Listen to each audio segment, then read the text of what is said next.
여러분, 주님께서 그리스도라고 주님을 부르는 제자들 데리고 하신 말씀이 있습니다. 나 따라와라. 자기 부인하고 자기 십자가 지고 따라와야 된다.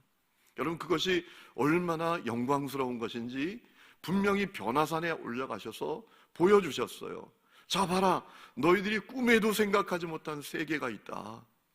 시공을 초월하는 장면을 보여주시고 예수님이 영광스럽게 변화되는 장면을 보여주시면서 천상을 경험하게 하셨는데도 제자들은 말이죠, 못 믿는 거예요. 메시아가 죽는다? 이 제자들은 너무나 안타깝게도 자기가 믿고 싶은 것만 믿으려고 했다는 거예요. 여러분, 오늘도 교회 안에 그런 분들 많습니다. 내가 믿고 싶은 것만 믿으려고 해요. 여러분, 이것이 참 무섭고 때로는 너무나 완고하고 때로는 너무나 안타까워요. 내가 믿고 싶은 것만 믿고 내가 보고 싶은 것만 보려고 하는 것. 여러분, 그래서 이런 이론이 있더라고요. 사람의 첫인상을 바꾸는 것은 100번의 노력이 필요하대요. 내가 어떤 사람을 봤어요. 어떤 사람을 봤는데 내가 첫인상에 그 사람이 별로였어. 부산말로 파이야. 아유, 첫인상이 파이네? 그러면 그가 가진 첫인상을 바꾸기 위해서는 상대방이 100번을 노력해야 된대요. 그래야 그 첫인상이 조금 바꿔줄 수 있다는 거예요. 사람은 보고 싶은 것만 보려고 하는 경향이 있다는 거예요. 믿고 싶은 것만 믿으려고 하는 경향이 있다는 거예요.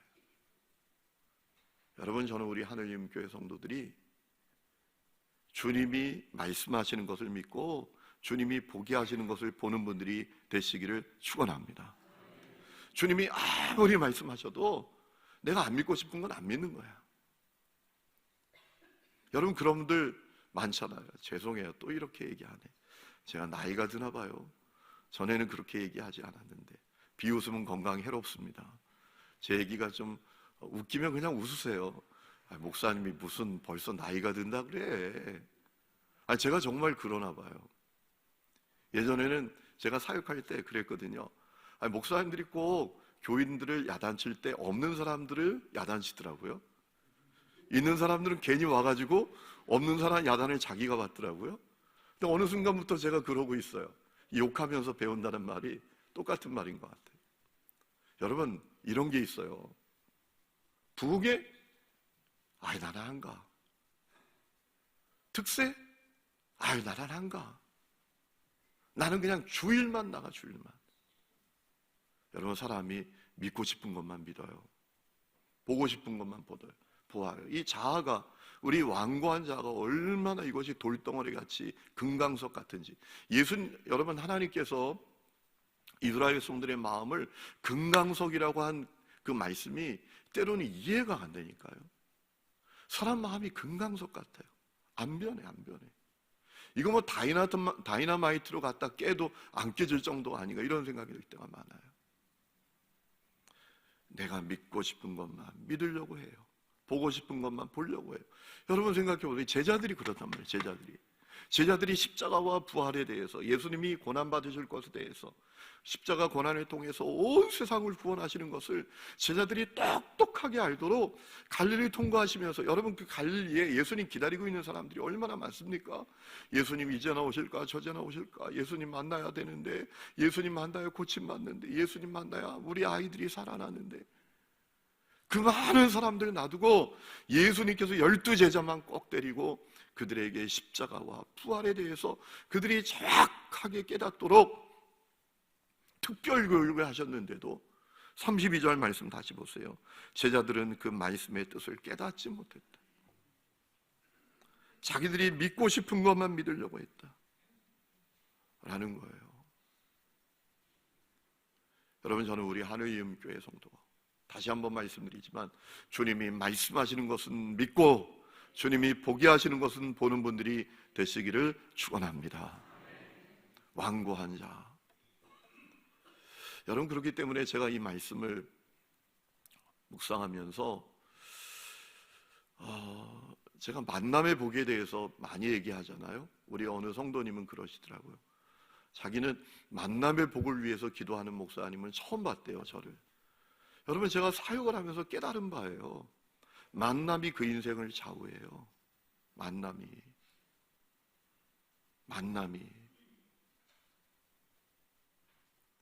여러분, 참 우리가 좀 새벽에 시간이 충분하면 여러 얘기를 드릴 텐데, 그냥 성경에 있는 얘기만 아니라 그 얘기를 좀 더 충분히 이해할 수 있는 이야기들.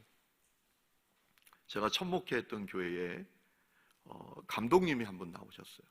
그 교회 특징은 감독님이 여러 분 나오셨는데, 백 감독님이라고 동부연회 감독을 지내신 분이신데, 그분이 총각으로 왔어요. 그 교회에. 어느 날 교인들에게 들켰네. 권사님 딸하고 같이 있는 걸.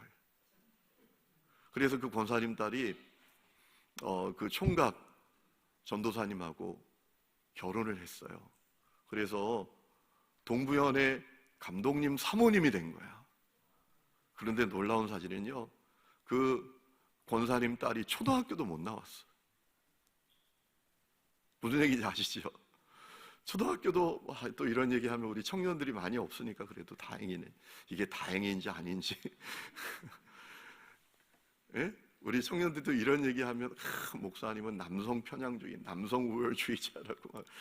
제가 그 얘기하려고 하는 게 아니라, 아니 초등학교도 못 나온 그 자매가 남편 하나 잘 만나니까 동부연회 감독님 사모님 이야기를 듣더라고요. 만남이 중요해요. 만남이. 여러분, 그렇기 때문에 사람이 좋은 교인을 만나는 게 대단히 중요한 것 같아요. 또 좋은 교회를 만나는 것이 대단히 중요한 것 같아요. 여러분, 주님이 말씀하시는 것을 믿는 사람을 만나면 주님이 말씀하시는 것을 믿는 사람이 되고요, 그냥 내가 믿고 싶은 것만 믿는 사람을 만나면 내가 믿고 싶은 것만 믿는 사람으로 또 바뀌더라고요. 어제도 이 특세하는데 얼마나 피곤해요. 그런데 우리 교회에 진짜 나온 지 몇 달 되지도 않는 새 가족이 또 직장 동료를 또 데리고 같이 왔어요. 예배를. 근데 그분이 만남이 중요하더라고요. 만남이. 영적 그리스도인을 만나니까 예배를 사모하고 은혜를 사모하고 어떻게 하면 또 영혼을 구원할까? 여기에 갈망을 되더라고요. 갈망을 갖게 되더라고요. 그 은혜가 여러분 모두에게 임하기를 축원합니다. 여러분, 믿고 싶은 것, 보고 싶은 것만 보려고 했던 이 제자들의 어리석음을 따라가지 말아야 돼요. 예수님이 특별 교육을 하셔도 안 될 정도니 이건 어떻게 되는 거예요? 그렇죠? 그랬던 제자들이니까 대화도 뻔했습니다. 이 제자들이 예수님과 함께 길을 가면서 이제 화두가 뭐였는가 하면 누가 크냐였습니다. 그래서 서로 논쟁을 합니다. 우리 중에 누가 크냐, 누가 최고냐, 누가 첫째냐, 이거 가지고 논쟁을 했다라는 겁니다. 가버나움에 도착해서 예수님이 집에 계실 때 제자들에게 물으셨습니다. 야, 길에서 뭐 때문에 그렇게 논쟁했냐? 아니, 길에서 뭐 때문에 이렇게 핏대를 세웠어?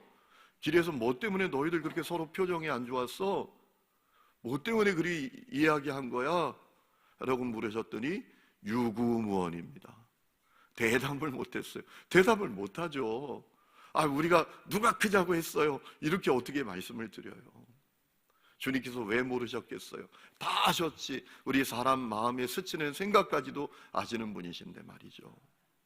그래서 제자들, 12제자들, 오늘 말씀 보면 35절에 보면 12제자들 다 불러놓고 말씀하셨습니다.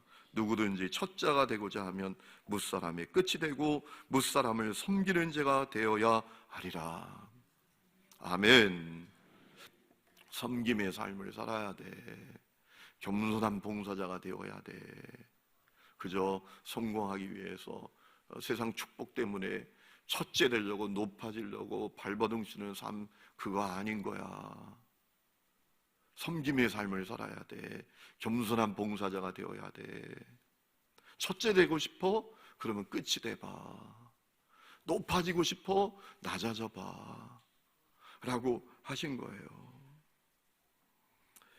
그러면서 두 가지 예를 오늘 마가가 우리에게 소개하는데, 첫 번째는 어린아이 하나를 예수님께서 안으셨어요.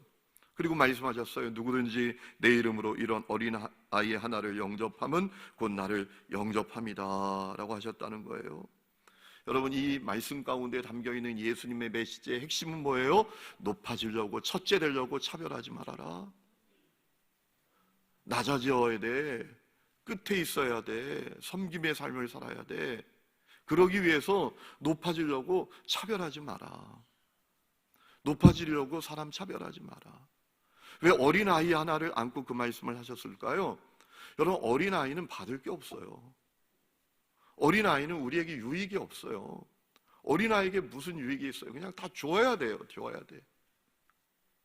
어린아이하고는 give and take가 안 돼요. 그냥 받는 거예요. 받을 것이 없어도, 받을 것이 없는 사람에게도 차별하지 말라는 거예요.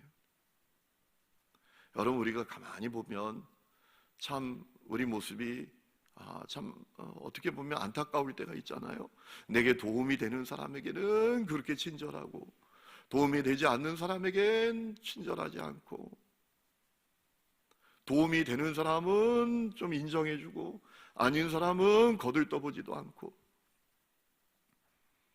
주님께서 어린아이 하나, 누구에게도 그냥 뭐 줄 것도 없고 그저 그냥 주기만 해야 되는 그 어린아이 하나를 안고서, 이런 어린아이 하나 영접하면 나 영접하는 거야. 이 말씀은 무슨 말씀인가 하면, 높아지려고 차별하지 마. 너에게 유익이 안 되고 너가 받을 게 없고 도움이 안 되는 사람도 존중하게 여겨, 그도 섬겨 라는 말씀이에요. 자, 그 다음에 마가는 또 하나의 예를 어떻게 듭니까? 자, 요한의 보고를 듭니다. 요한이 예수님께 이런 말씀드립니다. 예수님, 우리를 따르지 않으면서도 예수님 이름으로 귀신을 쫓아내는 사람이 있길래 제가 그렇게 못하게 했습니다. 주님께서 뭐라 하십니까? 놔둬라, 놔둬. 40절에 이런 말씀하셨죠. 우리를 반대하지 않는 자는 우리를 위하는 자야.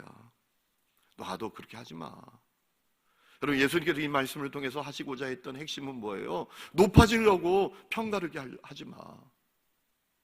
높아지려고 정 만들지 마. 높아지려고 갈등 관계를 만들지 마.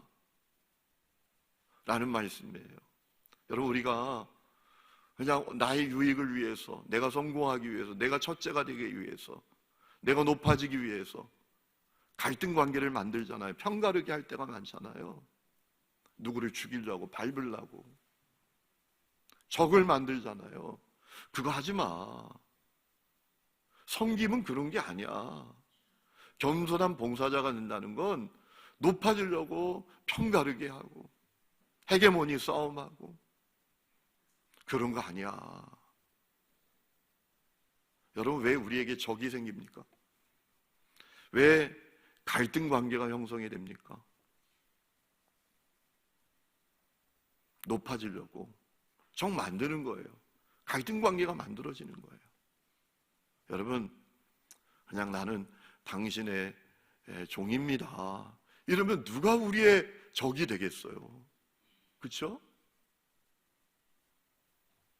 그 말씀하신 거죠. 그러면서 42절에 중요한 말씀하셨습니다. 누구든지 나를 믿은 이 작은 자들 하나라도 실족하게 하면 차라리 연자맷돌을 목에 메고 바다에 빠지는 편이 낫다라고 하셨어요.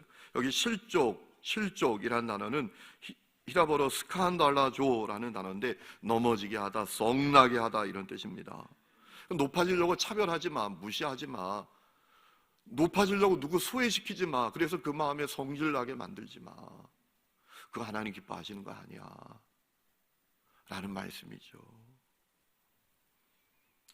그러기 위해서 주님께서 가장 중요한 한 가지를 이어서 말씀하시는 것을 보게 되는데요, 섬김의 삶을 살려면 무엇보다 열망을 가져야 돼. 열망이 바뀌어져야 돼 라는 말씀을 하십니다. 너의 열망이 높아지려는 열망, 성공하는 열망, 첫째가 되려는 열망이 아니라 너의 열망이 거룩이 너의 열망이 되어야 되고 성결이 너의 열망이 되어야 돼. 열망이 바뀌어야 돼. 소원이 바뀌어야 돼 라는 말씀을 하십니다. 43절부터 이어지는 말씀이 그 내용이죠. 너 손이 죄를 짓거든 찍어버려. 한 손 갖고 천국 가는 것보다 불심판 받는 게 나아.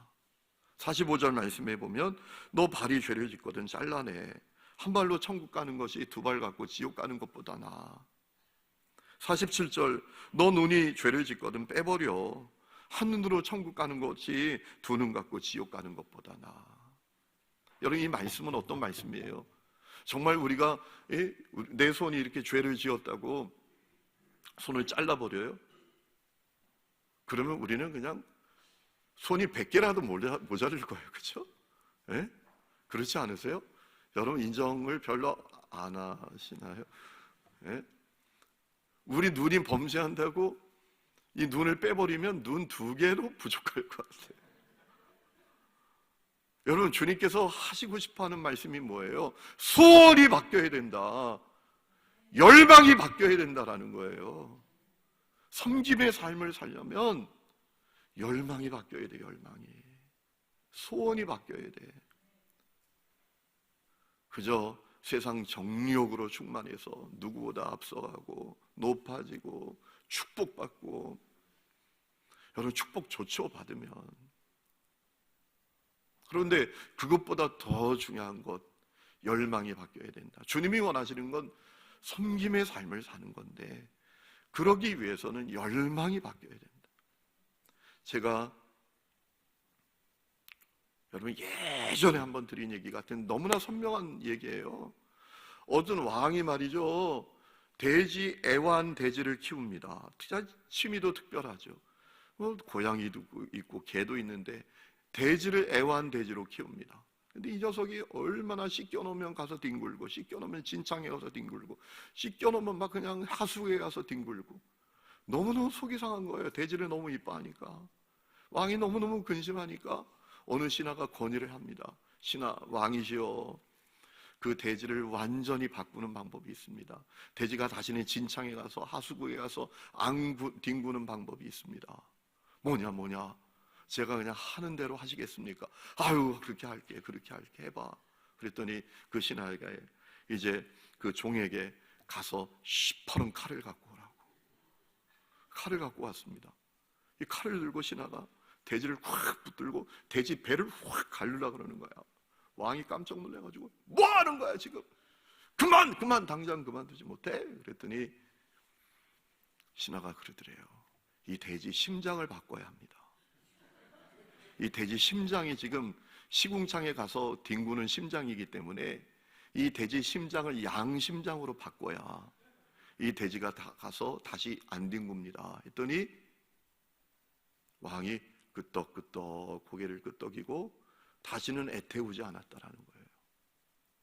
여러분, 돼지 심장을 어떻게 바꿔요? 그러나 여러분, 성도의 심장은 바꿀 수 있는 줄로 믿습니다. 우리 속사람은 바꿀 수 있는 줄로 믿습니다. 우리 열망이 바뀌어야 된다는 거예요. 주님이 첫째 되는 것, 높아지는 것이 열망이 아니라 거룩이 우리의 열망이 되고 성결이 우리의 열망이 되어야 한다는 겁니다.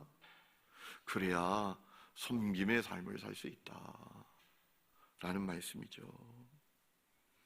여러분, 오늘 말씀의 특별한 것은 지옥은 싫지 않은 공간이라는 것을 주님이 말씀하셨다라는 겁니다. 지옥 가는 것보다 낫다. 지옥이 있다라는 거예요. 지옥은 누군가 만들어낸 얘기가 아니다라는 거예요. 48절 보세요. 구더기도 죽지 않고 불도 꺼지지 않는다.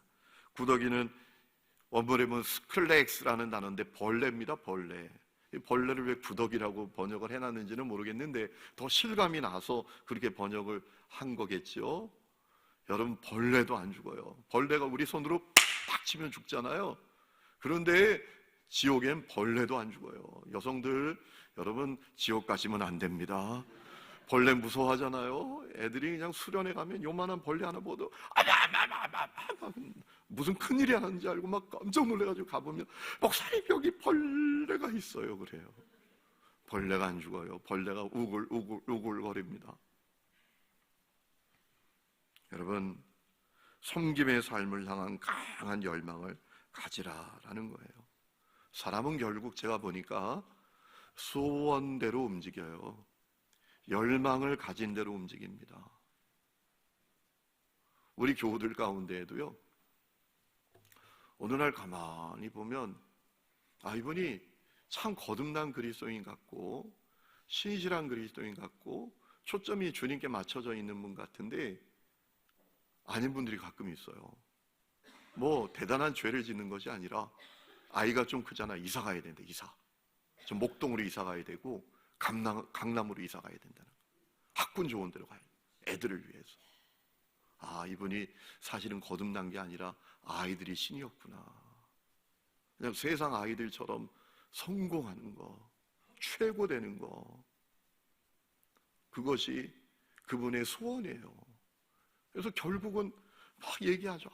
그게 애들이 뭐 장소가 중요하냐, 목동 가봐야, 강남 가봐야 그 아이가 정말 하나님 만나야 되지.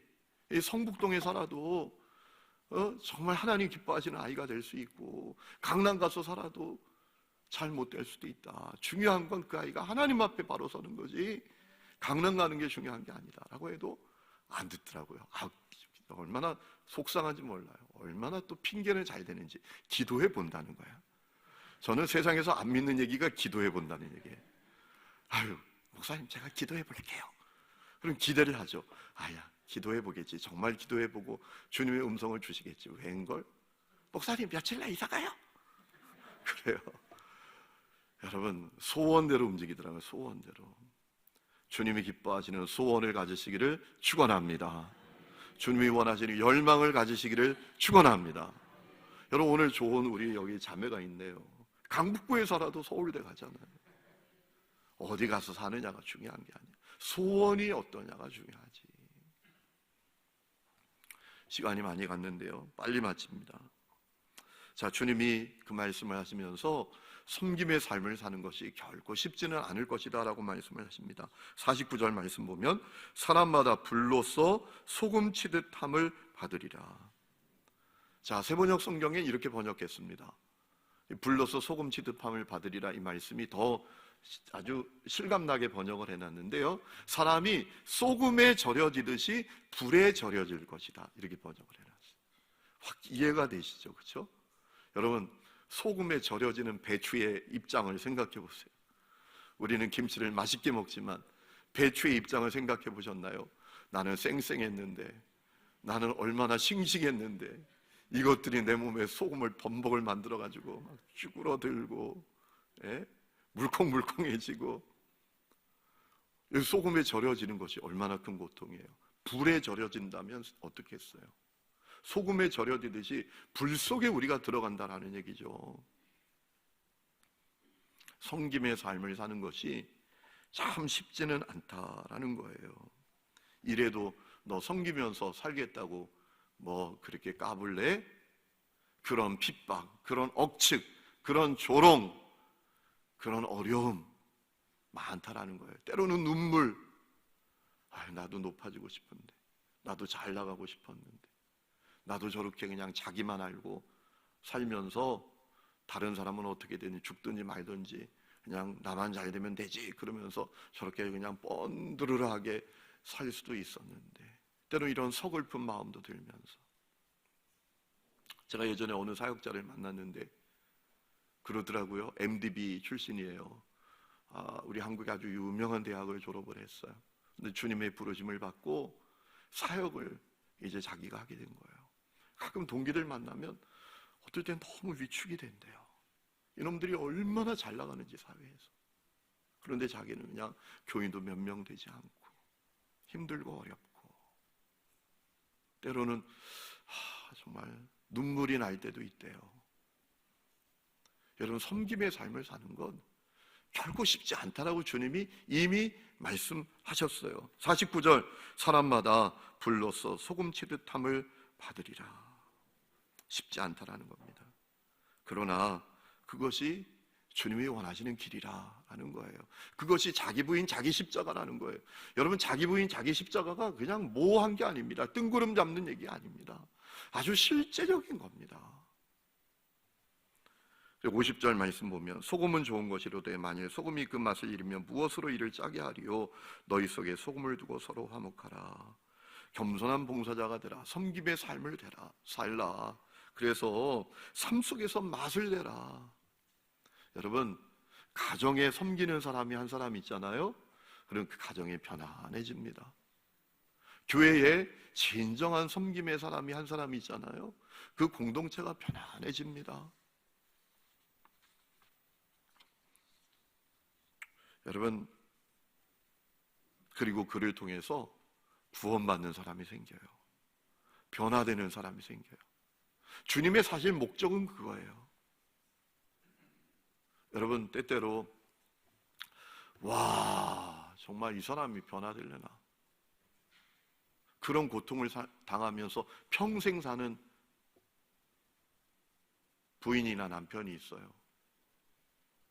야, 이 사람 정말 바뀌려나?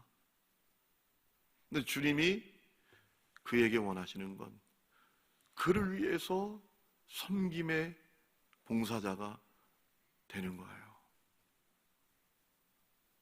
왜냐하면 여러분, 그 사람을 통해서 하나님은 그 사람을 변화시키기를 원하시고, 그 사람을 통해서 그 사람이 구원되는 것을 보기를 원하시는 줄로 믿습니다. 구원의 도구로 사용하는 거야. 그 사람 정말 인간 같지도 않아, 어떨 때 보면. 그런데 끝까지 그를 섬기면서, 아프지만 섬기면서 눈물 나면서, 때로는 고통을 당하면서 그것을 감당하게 하시도록 하는 이유는 주님께서 그 사람 구원하는 도구로 그를 쓰시는 거예요.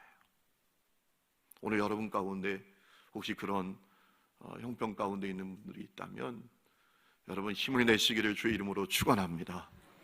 주님께서 여러분을 기뻐하시는 것을 믿으시기 바랍니다. 여러분을 주님의 도구로 쓰시는 거예요. 여러분, 예수님이 그 길 가셨잖아요. 바울이 빌립보서에서 너희 안에 이 마음을 품으라, 예수의 마음이다. 예수님은 하나님의 본체셨지만 하나님과 동등됨을 취할 것으로 여기지 않고 자기를 비워내셔서 종의 형체를 가지셨다. 우리가 이 마음을 품자, 이 길을 가자라고 바울이 얘기하잖아요. 예수님이 가신 길이었어요. 오늘 예수님이 그 길 함께 가자고 하시는 거예요. 여러분, 지난번에 제가 이 얘기 드리고 마칩니다. 이스라엘에 갔다가 올리브 나무가 이렇게 큰 나무들이 있더라고요. 겟세마네 동산에 가면 뭐 예수님 시대에도 있었을 거다라고 추측하는 올리브 나무가, 막 이런 올리브 나무들이 있습니다. 그런데 그 올리브 나무를 제가 이렇게 가만히 봤더니 아주 좀 중요한 특징이 있었어요. 올리브 나무가 이게 오래되면 속이 다 비더라고요. 밑둥이 다 텅텅 비어요. 그래서 제가 돌아와서 자료를 찾아봤더니 그게 올리브 나무의 특징이래요. 올리브 나무는 그래서 나이테가 없대요. 여러분, 나무는 나이테를 보면 알잖아요. 요 녀석이 몇 살이 됐지? 아, 요때는 좀 물이 많이 있었구나. 이때는 가뭄이 들었구나. 이걸 나이테 보면서 그 나무의 정보를 다 안대요. 그런데 올리브 나무는 나이가 들수록 나이테가 있는 게 아니라 속을 비운대요. 속을, 밑둥을 다 비운대요. 텅텅 비운대요. 그런데 놀라운 사실은 이 올리브 나무가 이 성목이 되잖아요. 장성한 올리브 나무가 되면 그 올리브 나무에서 나오는 올리브 기름이 1년에 76리터가 된다는 거예요. 감사해요, 놀라지 않아서. 76리터, 여러분 1리터 병 76병이 그 올리브 나무에서 나온다라는 거예요. 아, 제가 이런 생각을 했어요. 야, 올리브 나무처럼 우리가 살아야 되는데, 이 올리브 나무가 겟세마네 동산에 있는 이유가 따로 있는 게 아니구나. 이 올리브 나무가 예수님 닮았구나. 예수님이 자기를 다 비워내셨잖아요. 올리브 나무도 세월이 갈수록 자기를 채우는 게 아닙니다. 자기 안에 쌓는 게 아닙니다. 자기를 지키는 게 아닙니다. 자기를 다 비워내요. 텅텅 비어요. 그런데 엄청난 기름으로 생명을 살려요. 여러분, 주님께서 그 길을 가자고 여러분에게 말씀하시는 거예요. 오늘 한국교회가 다시 부흥하는 길은 무엇입니까? 지난 주일에 제가 그냥 목이 터져라, 너무 절박함으로 안타까움으로 말씀을 드렸잖아요. 우리가 삶의 현장에서 순원들과 함께 올리브 나무처럼 사는 거예요. 주님 말씀하신 이 섬김의 길을 가는 거예요. 겸손한 봉사자가 되는 거예요. 행사로 말고, 프로그램으로 말고, 우리가 가정 안에서, 직장 속에서, 삶의 현장 속에서, 그러면 그 예수 나도 믿어보자라는 사람이 일어나는 거예요. 그런데 그러지 못해요. 예수 믿는데 똑같이 이기적이고, 똑같이 자기 채우는 데 관심 많고, 똑같이 첫째 되는 거, 높아지는 거 관심 많고, 똑같이 그냥 긁어 모으는 데 관심 많고, 더해 어떨 때 보면. 그러니 너나 잘 믿어라 라고 하는 거죠. 여러분, 섬김의 도를 실천하는 성도들 될 수 있기를 주의 이름으로 축원합니다.